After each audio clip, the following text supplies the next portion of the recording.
All right, everything's plugged in, and it's 8:30 p.m. on a Wednesday night. That means it's the Panther-Lair Show here on youtube.com/Panther-Lair.com. People starting to file in to the live stream.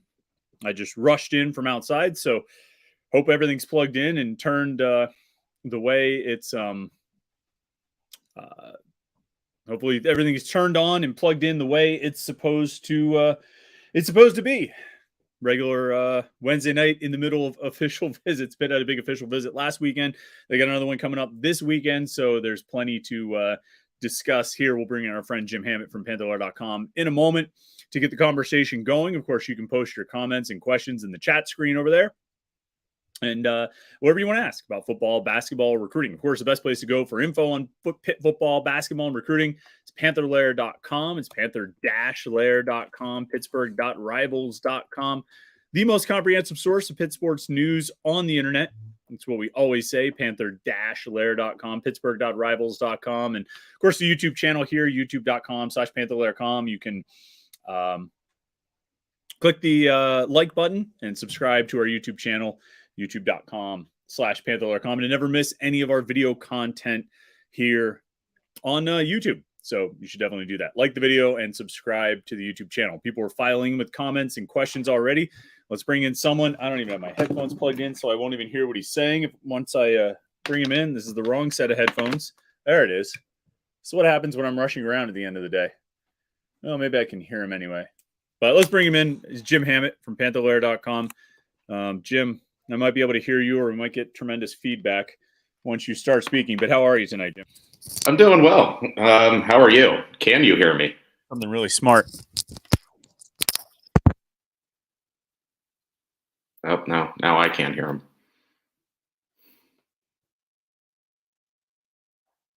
I can't hear you. Now, there you are.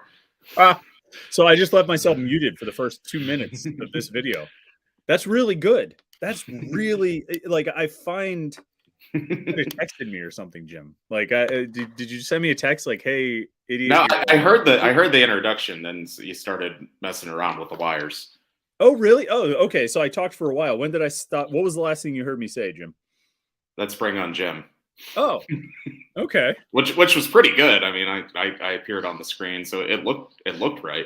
Right, but I just somehow muted myself in the process. I wonder how I did that. Well, let's try again, plugging myself in here and see if I can hear you. All right, did I mute myself again accidentally? No, we're good. All right, good. So, Jim, what's going on?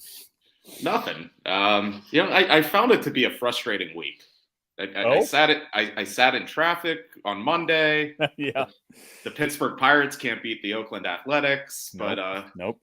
Other than that, I mean, I guess there's just been the smoke in the air just isn't Pat Narduzzi on fire on the recruiting trail, but that's another story.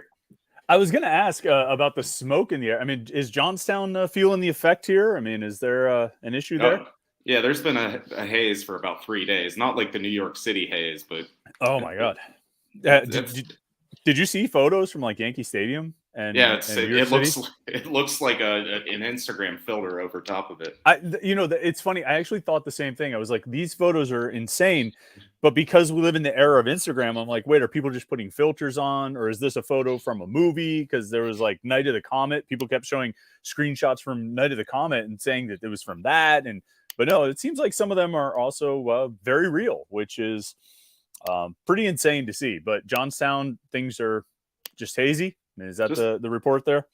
I guess hazy is the correct term. Okay, that sounds about right.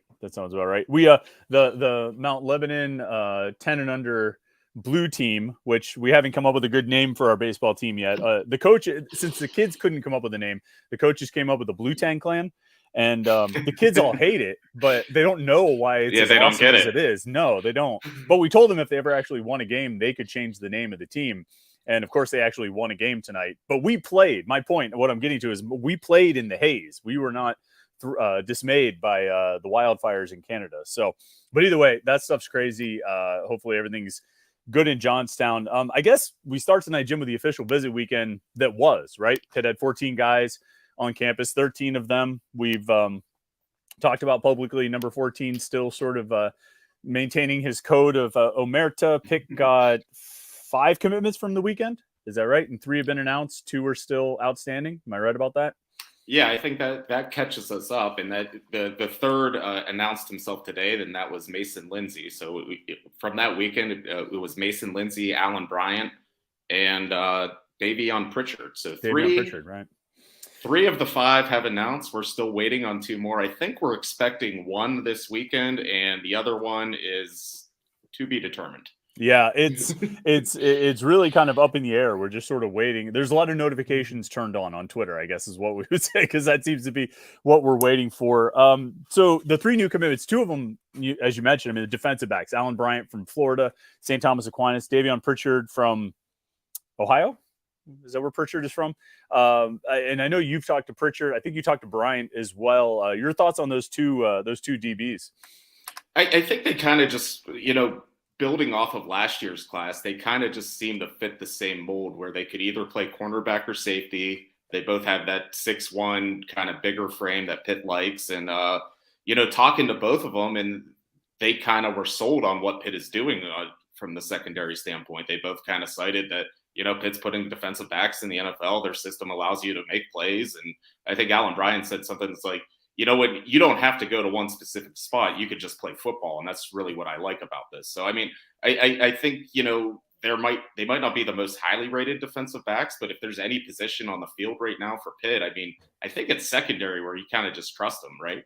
Yeah, it's like there was always this segment of fans on the message board that refused to give the coaches the benefit of the doubt about anything. No, you can't have blind faith in the coaches, trust your own evaluations. But I think defensive back and probably defensive line are probably the 2 spots where I would be like, yeah, I'm pretty sure that Charlie Partridge has earned the benefit of the doubt. And I mean, I don't even know who you want to cite specifically with the secondary. It's Corey Sanders, it's Archie Collins, it's Randy Bates, it's Pat Narduzzi. I mean, those guys, I think, have earned the benefit of the doubt. And I have to think that the draft success, it's got to be playing with these guys, particularly on the line and in the secondary, because they've had so many guys drafted. And I've always kind of felt like sometimes people will bring up, oh, look at all the guys Pitt gets drafted, and Penn State hasn't had this drafted or that drafted. And I've always kind of said, well, I feel like for the top recruits, they probably look at it as, well, I'm an NFL guy anyway. I don't really need a school that's going to get me to the NFL. What I need is a school that's going to give me all these other things that I like and be the kind of place I want to play and play in front of 100,000 people. But I think with the kinds of recruits that Pitt is going after, I think getting to the league, I think they are selling it. I think that it's something they can sell, and I think it is resonating. I think it was Gabe Williams, the 4-star linebacker, who had a quote that was like, Coach Narduzzi's message to me was, all the things you want to accomplish, you can accomplish at Pitt. And that really stood out to me. And I think with the success they've had the last 2 years with the 20 wins, the ACC championship, and then getting all the guys drafted, I think they are able to really kind of back it up that you can do these things here. You don't have to go to Clemson to win the ACC and get drafted. Elijah Cansey went to Pitt and won the ACC and went in the first round. Kenny Pickett went to Pitt and won the ACC in first round. I think they're able to sell that. And it seems, and you've talked to as many of these guys as I have, I feel like it's resonating with the recruits this year. Yeah, and I think a lot of Pitt's recruiting pitch is centered around, NFL topics. It's like, okay, you can practice next to the Steelers. We share a building with them. We're sending guys to the NFL. Look at Kenny Pickett. He's right next door. So, I think that's definitely part of it. And you look at like the schools Pitt goes up against recruiting, because it naturally goes back to Penn State, but I don't really see them going after a lot of the same guys more often than not. I think Pitt's kind of recruiting more against Kentucky, West Virginia, Virginia Tech. And I think right now they have the upper hand over a lot of their peer schools right now in terms of sending guys to the NFL and the success on the field. So I think there's just kind of not a perfect storm. The recruiting can always be better, but I think they're kind of in a good place right now, which they know what they're selling and they know what they're looking for. And you want to always, like, you would love it if all the commitments on the list had offers from Alabama and Ohio State and you were winning those recruiting battles. But the reality is the majority of your schedule is Boston College, North Carolina, Syracuse, schools that are roughly in that same tier as Pitt at different levels of it, but in that same tier, kind of like what you were saying, West Virginia, Kentucky, those are the types of teams that you're playing 75% of your games against, 90, 80% of your games against. So if you're beating them on the recruiting trail, you should be able to translate that into beating them in the games, which will ultimately, that leads to the success. And I think when you look at what they did, I mean, even last year, kind of the way they closed out the season with the 5 wins in a row, they were beating teams. They didn't beat, Tennessee in those final 5 games. They just took care of business against teams that they should beat because they have generally out-recruited them, maybe with the exception of UCLA, but I would still put UCLA in that same tier. And so you need to beat those teams in recruiting in order to beat them on the field. And I think they're doing it. We're 1 weekend into it, 5 commitments, reactions from all those guys. I don't know if you can think back to last year and remember, but I mean, do you feel like it's going better than it did a year ago? I mean, I think it was going pretty well a year ago in June too, but do you remember what your reactions were last year and how it compares? I mean, I think things are going similar or better. I mean, I just think like the difference this year has obviously been like starting the month with the 11 commitments.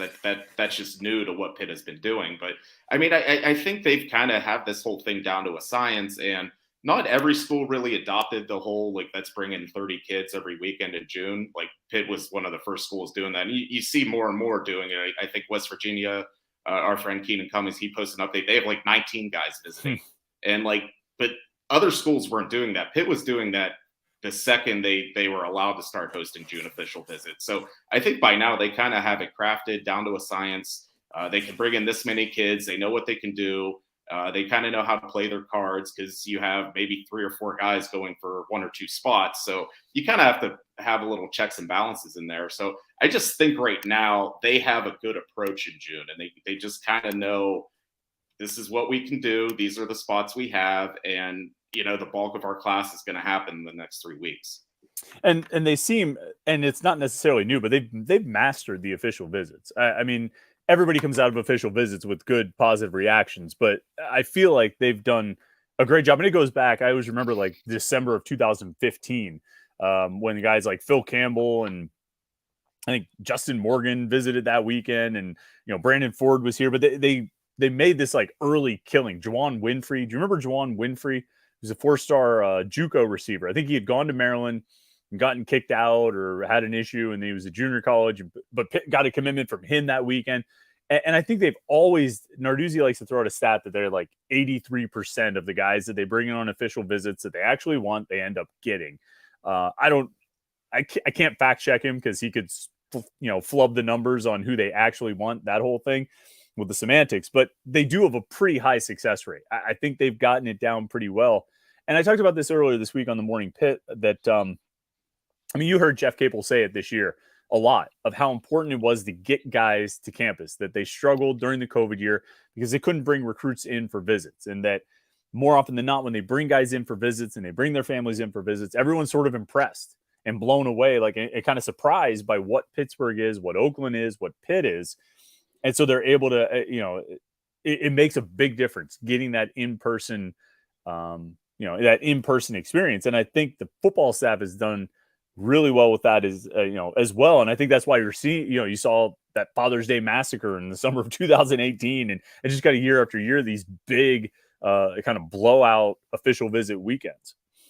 Yeah, and I don't know, like, if there's a perception, like, about Pittsburgh, like, in Florida, and, like, when these kids get up here, they're like, oh, I didn't expect this. This is, like, really, really nice. And I came through the Fort Pitt Tunnel, and, like, it's awesome. And I'm like, I don't know, but, like, it does tend to surprise kids. And, of course, like, I mean, no matter what, I mean, like you said, we both talk to these recruits day in and day out. And I mean, how many times? Almost 9 out of 10 are talking like they're right next door to the Steelers. It's mentioned. So I mean, they sell them on that, but they also recognize it. And I think on this official visit, there was the OTA practices for the Steelers, and they got to watch, practice. And Pitt brought in Trevor Jackson, their quarterback, one of the recruits.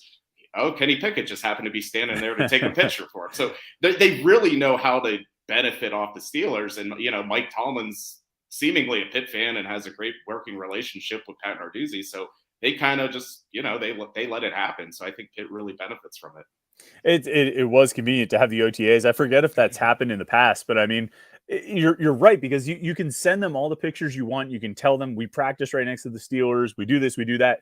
But when you're like, in Narduzzi's office and he says, "Hey, let's walk out on the balcony." And you walk out and there they are. I mean, it hammers the point home in a way that I don't think was really possible through like phone calls and photos and whatnot. And the kids respond to it. And for as much as people, I feel like it's gotten quieter over the years, but Pitt fans still say, "Oh, big deal. Nobody cares about being next to the Steelers," or "It's not that big a deal." It does. It resonates with the kids. And I mean, you see it and they say it and it impresses them. And then you throw everything else on top of it. You throw the success they've had on the field, you throw the relationships with the coaches and campus and all those things. And they've put together a pretty good package. And you probably have to credit, some of the guys we know down there, Graham Wilbert and Carl Zovko and Adam Kalturi and the guys in the recruiting department that put those official visits together, in addition to the assistant coaches and Pat Narduzzi and everybody like that. But I think they've got a pretty good program set there for how they coordinate those things. So Alan Bryant, Davion Pritchard, and then, like you mentioned, the third commitment. He actually committed, I guess, on Monday. He visited over the weekend, committed on Monday, announced it today. Mason Lindsay, the offensive lineman from DeMatha, a big kid, 6'6", 305 pounds, offensive tackle. Anthony Tennyson actually had a question there about him, said that new recruit that just got revealed today is a mountain of a man. It may not be a 4-star, but the coaches will coach him up. I can't wait to see who the last two are. He's big. And playing at DeMatha is a prominent program. He had an ACL tear last year, so he didn't play his junior season. I think that's going to hold his rankings and evaluations back. But what was your reaction to Mason Lindsay's commitment? Yeah, I mean, I think anytime you can get a 6'6" and maybe 6'7" kid from DeMatha, you're not going to say no. I mean, he has a big frame, and I think it was pointed out that like where were his offers lately? I mean, because he didn't play last year, but I mean, there were still a lot of schools after him. I think he was planning to go to Virginia Tech and Maryland here soon. So, I mean, some of the regional programs that would recruit DeMatha, that's a good win for Pitt. I mean, if you can step down in the DMV and beat Maryland and Virginia Tech for a recruit, then you'll take that any day of the week. So, I mean, I think it's a good fit. And, it just gives Pitt another lineman because they started this month with 2 linemen. So now they have 3.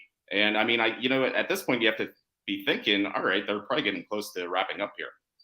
Yeah, I would think the target number is probably 4. I would think in this class, and we've talked about that before. We talked about it a lot on the board. But to your point, I mean, you talk about beating Maryland and Virginia Tech. I mean, that comes back to what we said earlier. I mean, those are the teams you're playing the vast majority of your games against. Those kinds of teams, Virginia Tech specifically, but teams like Maryland. And you don't need to beat Alabama 12 times in a season to have a really good season at Pitt. You just got to take care of business against Boston College, Syracuse, Virginia Tech, Duke, Georgia Tech. I mean, there's a lot of teams in the ACC.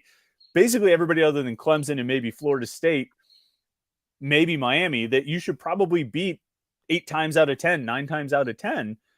And if you do that, you just take care of business against that. You achieve it that sort of modest level, you're gonna have a really good season. And you keep beating them on the recruiting trail. I think that's good. So like I said, probably take 4 offensive linemen in this class. The other 2 guys are from PA, Giovanni Cooley. And I was trying to figure out, I don't actually know how to pronounce this. Is it Adam or Adam? Have you talked to the other offensive line commitment? I don't know, so I don't want to butcher. I know. And his last name, I was saying Abaraya, but it might be Abaraya. I apologize to him. But anyway, 3 offensive line commitments in so far. It seems like they would probably just take 1. Are you good with taking 4 linemen in this class? I mean, I think 4 is probably the number, and 5 if you get the right person for a 5th. Because I mean, I think like last year they struggled with offensive line recruiting a bit, and if you recall, they had to send out some camp offers. I think they offered a guy from Erie. Colin Van Roy actually committed to Pitt, and they decided, so they're not doing that this year. They got 2 linemen they really wanted early on. They just added a 3rd. And, I think, they have plenty of candidates for that 4th spot, even from this past weekend and even the weekend coming up. So I don't think they're going to have trouble. So, yeah, I mean, I think it's 4 and maybe 5 if it's the right player. Yeah, I was looking back at their classes. 2022 class, they only signed 2 offensive linemen. They only got Isaiah Montgomery and Ryan Baer. So last year they signed 3, right? Or this year, they're coming like last year's class. They got Ryan Coretta and Tyree and BJ Williams. So 5 over 2 years is not great. I think, you probably want to have like a, 3 minimum in most years. So trying to, even though they added Jackson Brown as a transfer, so he kind of balances that out a little bit. But 4 makes sense. I agree with you. I think 5 is probably if the right guy wants to commit, because look, if they're sitting at 3 right now, it's not going to take much to get to that 4th guy. And we've seen them, they have other offensive linemen set up to take official visits this month. So it seems like they're still looking, to be quite honest, with defensive backs too. Sorry, do you hear that when like a text message comes through my computer? Did you hear the text? Okay. I wasn't sure. It's like super loud in my earphones. But defensive backs are sort of the same way. I mean, they've got how many DBs now? 3 DBs committed. They've got 2 top targets coming in this weekend. They have other guys scheduled for later. I mean, it doesn't seem like they intend to slow down. I don't know. I guess we talked about the O lineman. I mean, what would you shoot for with defensive backs in this class? Like, what would be your target number there? Because they took a bigger class last year with 3 guys. It wasn't that big, but 3 defensive backs last year. Would you go for 4 this year? 5? I mean, I think 4's probably the number, but I mean, it's interesting, like you said, because this weekend, and I guess we're going to get into this weekend coming in, they have 3 defensive backs, and they're all pretty good. I mean, Coy Beasley is arguably one of their top targets as a defensive back. Nigel Maynard's a really good corner, and Tara Nichols is a really good defensive back out of Cincinnati. So, I mean, that's 3 guys maybe fighting for one spot. So, I mean, if it comes down to it and you do really well this weekend, I mean, I think you could justify taking 2 of them. I mean, I don't think they have to, cut it off and stop right at 4. But I mean, I think everything's fluid. And I think there was a little bit of a sense last year where this whole NIL thing was a little bit new, and how guys are easily persuaded to decommit and go somewhere else, where they probably needed to recruit a little heavier now, with the assumption that you might have a few decommitments, you might have some attrition, and have a little bit of a security blanket. So, I mean, if your target offensive lineman is 4, it might be okay to take 5 because you might lose one. Same thing with defensive back. Yeah, I wouldn't be surprised to see them at some point in this cycle sitting on 5 defensive back commitments, and maybe end up signing 4. But I wouldn't be surprised to see them sitting on 5. And you're right, I forgot about Nichols. That's actually 3 guys this weekend. I thought it was just 2, just Beasley and Maynard. The interesting thing that I think with pretty much all of those guys, and probably at least 2, if not all 3 of the commitments they already have, and quite a few of the guys from last year, they're taking more of these guys who I think could come in and play corner and could move to safety. Like they're good enough cover guys that they could probably play corner, but they're also physical enough and big enough that they could hang at safety. And so, I mean, like, you look at like a Coy Beasley, I think could play either one. Maynard could play either one. Nichols could probably play either one. And I would say the same thing about Bryant Pritchard too. I mean, Shadarian Harrison initially slated to be a corner coming out of the 23 class, but I think I could easily see him being a really good safety in this defense. So they like doing that. They like moving the guys around. So I think they're probably a little less limited by, we need 2 corners and 1 safety, or we need this, or we need that. Just no, we need 4 defensive backs, 5 defensive backs. And I think that's probably, like I say, I wouldn't be surprised if they end up with 5 at some point. It'll be interesting with Beasley and Maynard this weekend. Beasley has 2 more official visits set, Wisconsin and Purdue. Maynard has 1 official visit set to Michigan. I forget about Nichols. Do you know what Nichols has on his official visit list? I thought it was like Michigan, Penn State, Kentucky, something like that. Yeah, that looks right. Does he have a Kentucky? Oh, he does have a Kentucky visit set too. So, he might have already taken that one. That was this weekend. So yeah, Pitt's number 2. Then I think he has Penn State and Michigan after Pitt. Okay. So, there's a little bit of overlap there with Michigan kind of being a priority for a couple of these guys. You see how it ends up sorting out. But, again, I'm pretty sure they're going to get good defensive backs because it's just kind of like what they do. I want to get to Wolf.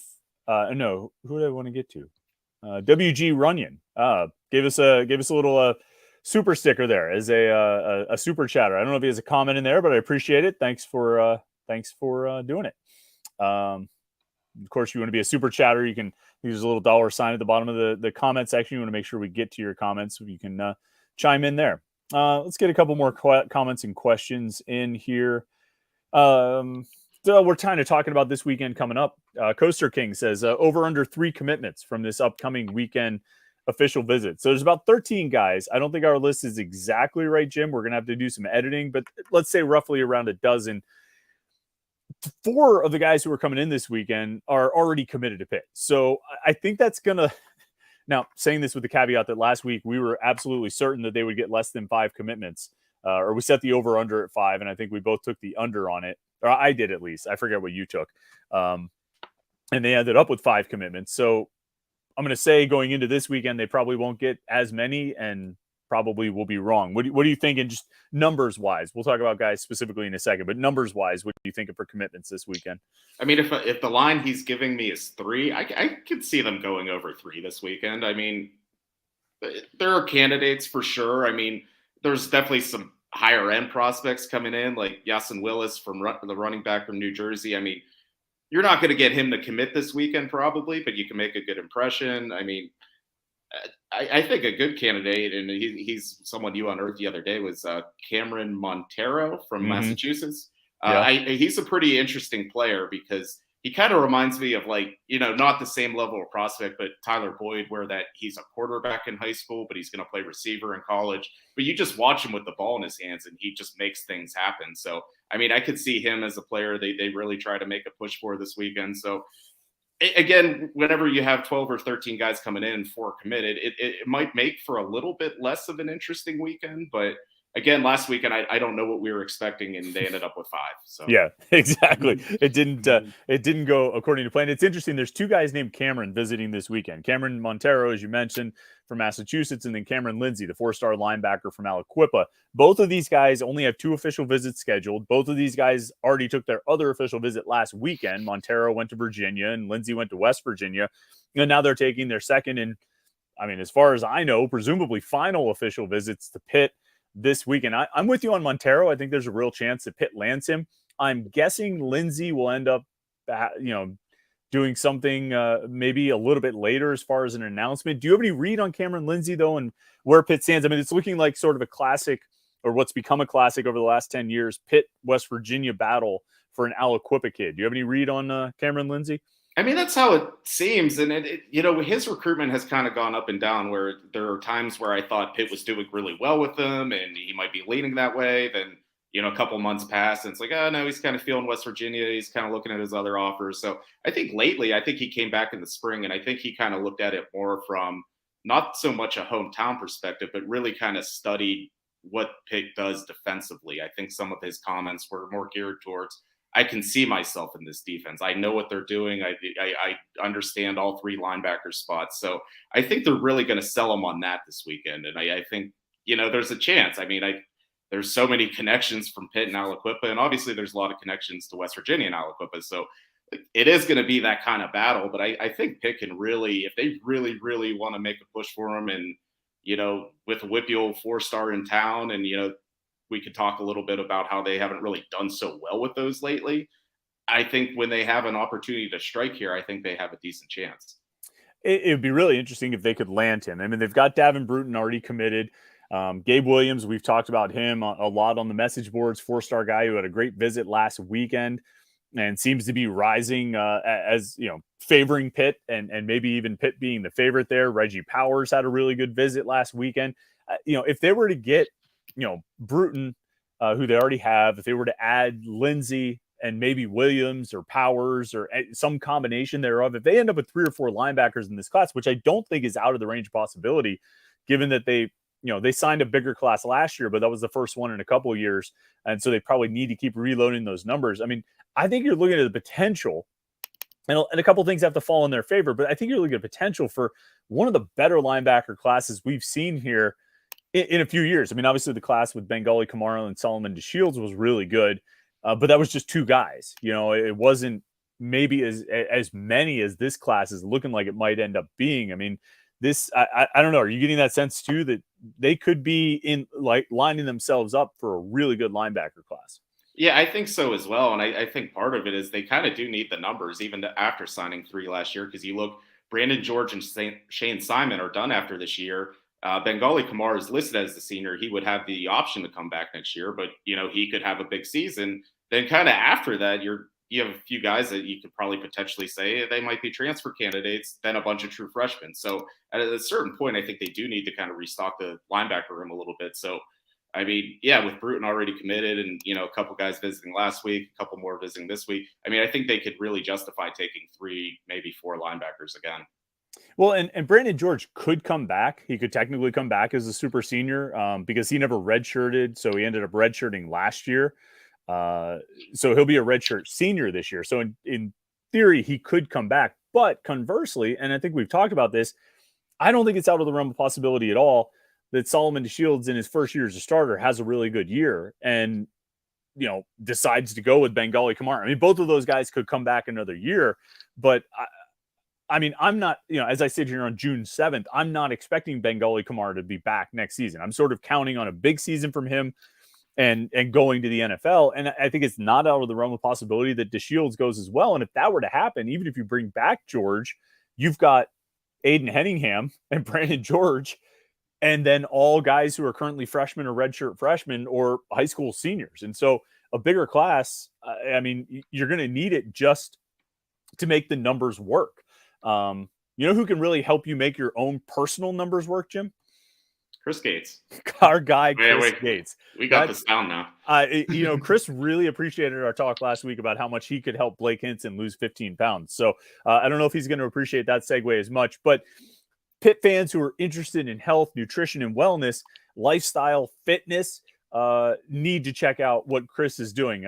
As always, the Wednesday Night Live Show, it's sponsored by Chris Gates Fitness, and Chris is an online fitness coach from Pittsburgh. He's a huge Pitt fan, as anybody who listens to this podcast should know. It works with people all over the world to chase their fitness goals, whether it's building muscle, burning fat, creating healthy lifestyle habits. Chris can help. And Chris has been pumping a ton of value into his podcast right now. You should definitely check it out. He recently published a 2-part episode, I think it was a week or 2 ago, on how to recover from your workouts. I mean, recovery is a huge part of fitness and health and wellness. And Chris goes deep. He covers literally everything you need to know: sleep, diet, protein, stress, supplements, and more. Chris also has an article, I think that came out last week or it might have come out this week, on how to calculate your calories and macros for literally any healthy or any health or fitness goals. If you want to lose weight, build muscle, or just generally build up your game with your nutrition, this article will teach you. So head over to chrisgatesfitness.com and links on where to find his podcast, how to listen to it and subscribe to it, and sign up for his mailing list so you can get updated every time he posts a new piece of content. Shout out to Chris Gates for supporting us. Pitt fans should go check out and see what he's got. Let's see. Let's get into a few comments here. We got a few other topics we want to talk about, but Ryan asks, should we be concerned that Nicholas Marsh has had no comments? Do you think we land Trevor Jackson? Nicholas Marsh, 4-star wide receiver, visited last weekend. We haven't really had a lot of success tracking him down for a reaction to his visit. I'm not reading anything into that. I take that more as a reflection on how he wants to handle his recruitment than a reflection on how he feels about Pitt. Jim, I know you're trying to work that as well. Any feedback or any thoughts on that? No, I mean, there's been efforts from all angles to try to talk to Nick, and they have been unsuccessful so far. But I mean, I think coming from the Pitt side of things, I mean, like, I think the visit went well. I don't think they really expected him to commit because he had other official visits planned. But I mean, we'll see. I mean, I didn't expect him to even be on official visit to Pitt. So I mean, they must be doing a little bit better than I expected. Then I mean, with Trevor Jackson, I mean, I think there's a good chance Pitt can land him. I mean, I think they have Texas A&M's a big visit they would need to get through. And of course, Texas A&M probably is after other quarterbacks. And so there's a lot of moving parts there. But I think generally, if Pitt had to land a quarterback in this class, I mean, I think I'm leaning towards Trevor Jackson being that guy at this point. Yeah, I think so too. He's probably the guy I would probably like to see them land the most, and probably the guy they seem to have the best chance. And going back to Marsh for a second, just on the topic of receivers, how many do you think they take in this class? I mean, they're coming off 3 last year? 4. 4. Zion Fowler, Kenny Johnson, Izzy Polk, and Lamar Seymour. That's a good question, because I think with switching receiver coaches for a couple years, there have been a couple lean years there, and there's been some transfers like Jaden Bradley. So, I mean, again, that's another position where they need to attack the numbers. And I mean, we're still kind of wondering how the whole receiver like that for the actual team this year will look. So I mean, it's hard to answer that question no until you kind of see what happens on the field this year at the same time almost. Yeah, I'm just thinking about it with Day Farmer already committed, and granted he's taking a visit to West Virginia. I think right is that right? West Virginia official visit the week before his Pitt official visit. Did you Yeah, put that on the board? he'll be in Morgantown this weekend. Okay, that's what I thought. So let's assume he sticks with his Pitt commitment. If they were able to like get Cameron Montero, who we talked about, from this week, and that would be 2. But I don't see them. I think they at least get 3 in the class and take 4 if they can get the right guys. Just because they, even with signing 4 last year, it's just so thin. I mean, they have 10 scholarship receivers currently projected on the roster, and that's including 4 incoming freshmen. That's just not a lot, and you could potentially lose at least 2 of them off the roster, heading into next year. I think that position needs some serious rebuilding. Do you think we're past the point of Pitt adding another transfer receiver? Do you think that window's closed, or do you think that those efforts are ongoing? I mean, we haven't heard much of it lately. I mean, obviously, this has taken priority, the 24 recruiting class and the official visits. I mean, I guess there's still there's some intern in the Pitt office right now checking the portal, hitting refresh every day. I don't know who has that job, but I know he exists. And but I mean, again, I don't know what you're going to find at this point. I mean, it's getting close to the season here at this point. I mean, Pitt's landed some, like Bub Means was pretty late in the process. DJ Turner, but that was different because that was like a COVID, like Big Ten wasn't going to play football type of thing. But yeah, I mean, we are getting to a point where it's getting pretty late now. Yeah, I definitely. There's probably someone in the Pitt football offices at this moment, 9:07 p.m., scouring the portal looking for receivers. I would not be surprised about that at all. Dan Juby says, has there been any change to the football coaching staff from 22 versus 23? Nothing big to my knowledge. Got to give Pat Narduzzi credit for keeping his guys. No, there's no changes. I mean, all the assistants returned, right? And they had a change with an offensive GA, or maybe 2 of them actually. But I mean, as far as the coaches, the whole staff returned intact. It was kind of a surprise because that has only happened like one other time since Pat Narduzzi got here, right? I mean, they're all back. Yeah, all 10 assistant coaches are back for another year. And I mean, I think there were whispers at the end of last season. There might be some guys moving on, but, nothing ever happened. And I mean, I think right now Pitt has some very attractive assistants to other programs. I mean, obviously, we always talk about Charlie Partridge, but I mean, I think Corey Sanders is a pretty bright defensive coach. And I mean, for as much slack as he gets, if like Pitt ever got rid of Tim Salem, he would be on someone's staff like in a day because he is actually a really good recruiter. So, I mean, I think they have some hot commodities. So I do think it is a credit for Narduzzi to be able to keep them. He's held on to him. And I think he's gone to bat for his guys as well a number of times to try and get them raises to make sure they stick around. Nico P asks the perennial question. It always comes up every year around official visits. Who has come out of an official visit with negative comments in the past? Leighton Nelson is the only one I can remember. I do have a vague memory of Leighton Nelson being lukewarm on his visit. And he's right. I mean, the ultimate, point here that Nico is making is right. I mean, official visits are by design really good experiences, and you got to really screw it up for them to have a negative reaction or a lukewarm reaction. But there are times I would say this, having done enough of these official visit interviews, and you've done a ton of them yourself, when the kid gets really specific about certain things, I think you can pick up on a certain sense of sincerity and genuine feeling of really enjoying that aspect. If they just stick to sort of boilerplate, generic, cliched reactions and feedback and reviews of the visit, you kind of get a sense of that's just probably not happening. But when I talk to a guy like Gabe Williams and he says, when I came up on my visit, I got it. I could understand why everybody else had Pitt high on their list. Well, that's not something you hear very often. And I think I'm going to take that as being a pretty genuine response to the official visit. Any stick out for you of negative? I'm going to look up Leighton Nelson here because I'm kind of curious. I want to remember what he said. But do you remember? Have you had any lukewarm official visit reactions? No, I'll save the kid's name for how weird of a situation it was. But within like the past couple of recruiting classes, you remember there was a kid that was like sent home because he wasn't really taking the Yeah. official visit seriously. I mean, Yeah. that was the only time I to this day I can't believe it. But they're like, yeah, they said go home because he wanted to sleep in and was missing part of the official visit. Yeah. I've never seen anything like that, heard of anything like that, but Yeah. I mean, I think to a certain extent, like, sometimes they think of it as a vacation, and it is. I mean, you get to go somewhere for a weekend, but you're there to learn about the program. So, I mean, if you're trying to sleep in and they're trying to sell you on their program, I guess they'll just tell you to leave. Yeah, that's I'd forgotten about that story actually. That's funny. That's why we didn't end up doing a post-visit interview with that kid, as I recall. I'm looking at Leighton Nelson's article.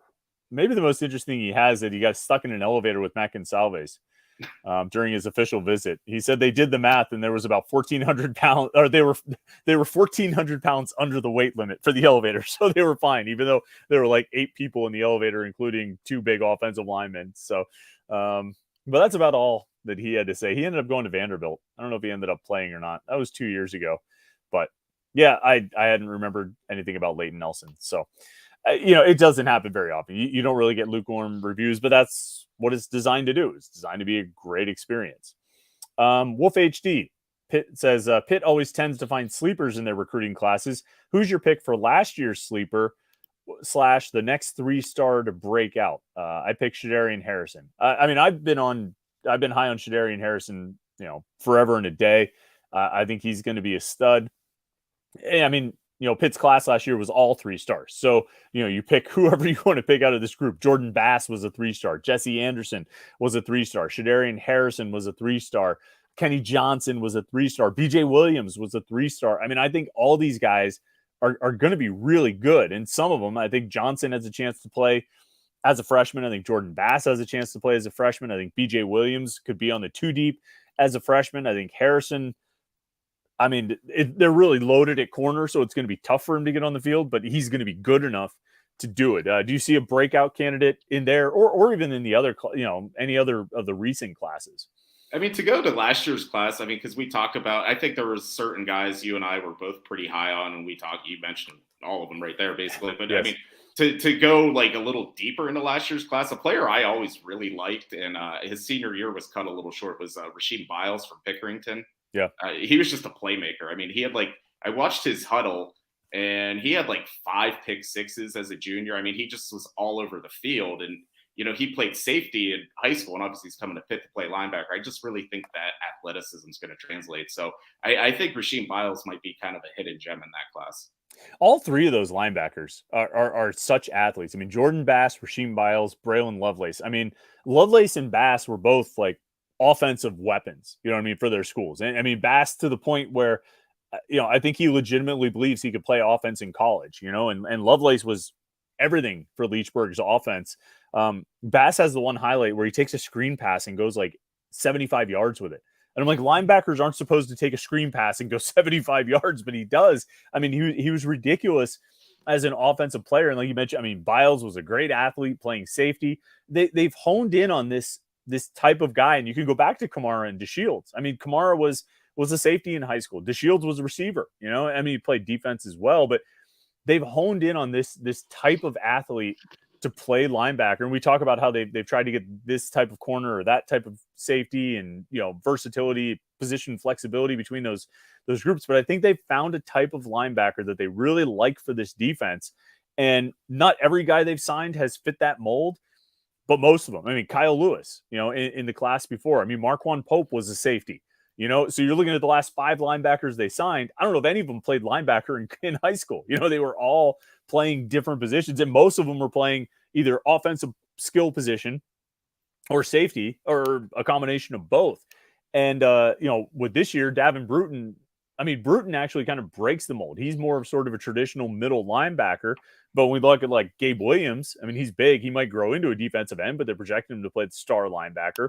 And they got, Reggie Powers, same thing. But we list him as a safety in the Rivals database.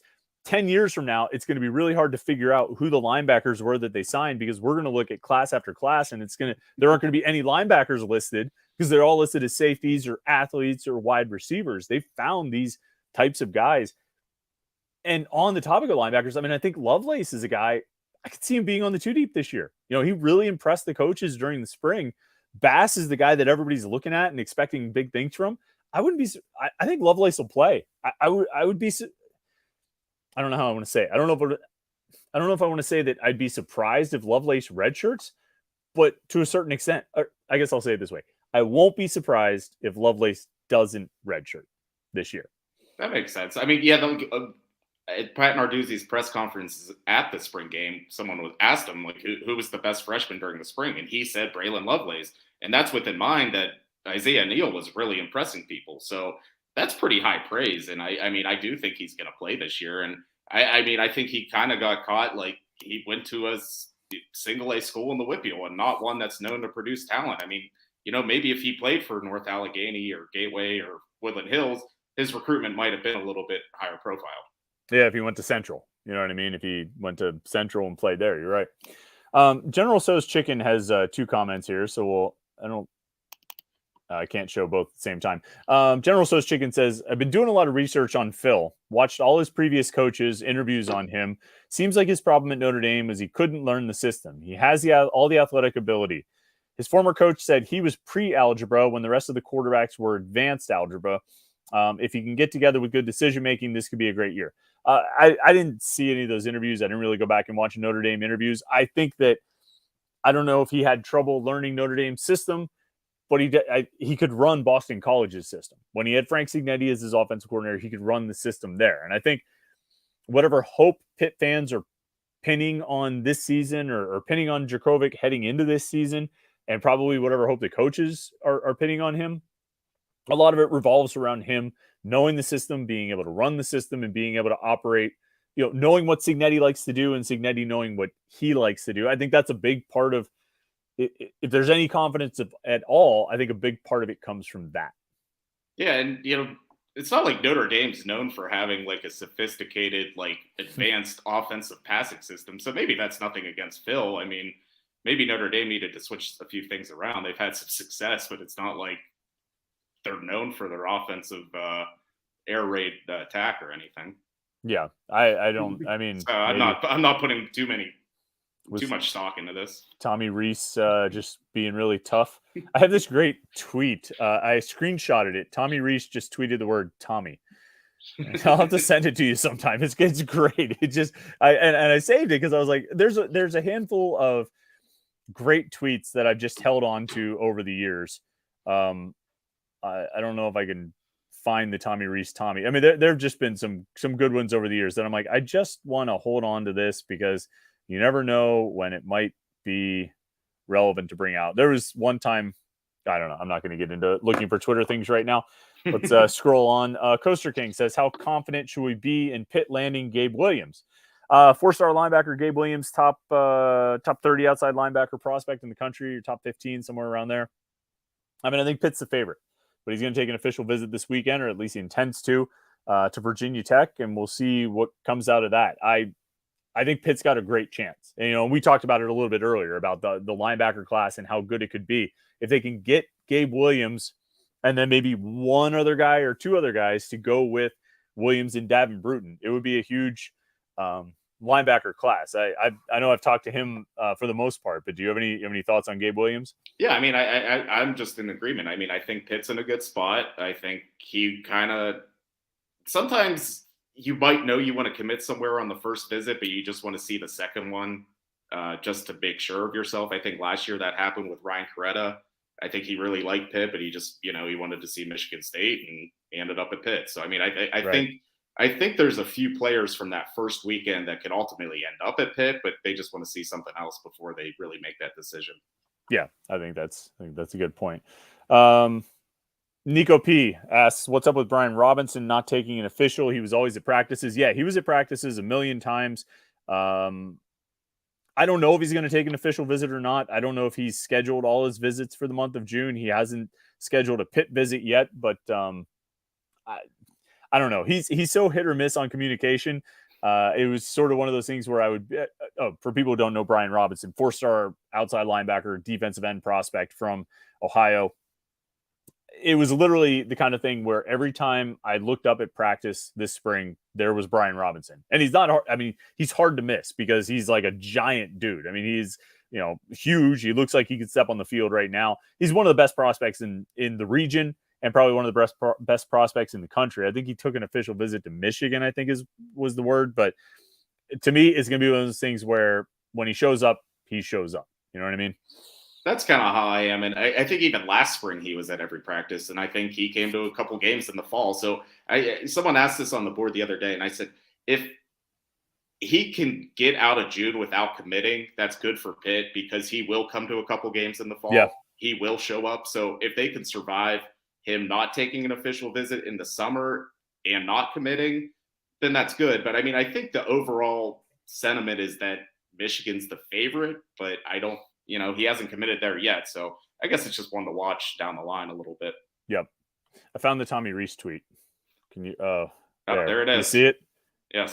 January 2020. He just tweeted the word Tommy. This is going to be the screen grab for this episode. I will. I should make that the what are those called? The title. The title screen there. I should. I still don't know why he did it. WG Runyon 132 was the super chatter. Just said first time watching YouTube, trying to get my chat submitted. Well, I appreciate you, WG. Let's see if you have anything else to say. He's giving a shout out to. He's might check in on Chris Gates' program. He should do that. So he hopes he'll be able to get back into season tickets. Graduated in 1971.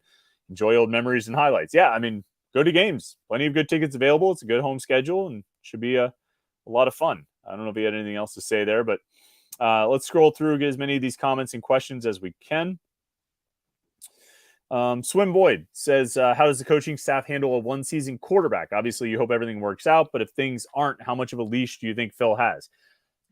I think they'll play Phil Dracovic until they reach a point where they don't feel like Phil Dracovic gives them the best chance to win. If they feel like there's a point where a different quarterback gives them a better chance to win, they'll go with that quarterback. And that's as simple as I can make it. I don't think there are promises made that they have to keep, that they're worried about. And I know the implication is that last year Keaton Slovis was promised the job and he was never going to get benched. I think if there was any point where Nick Patty was healthy and this coaching staff believed him to be a better option or an option that could give them the best chance to win, he would have been put in. Pat Narduzzi has pulled quarterbacks in the past.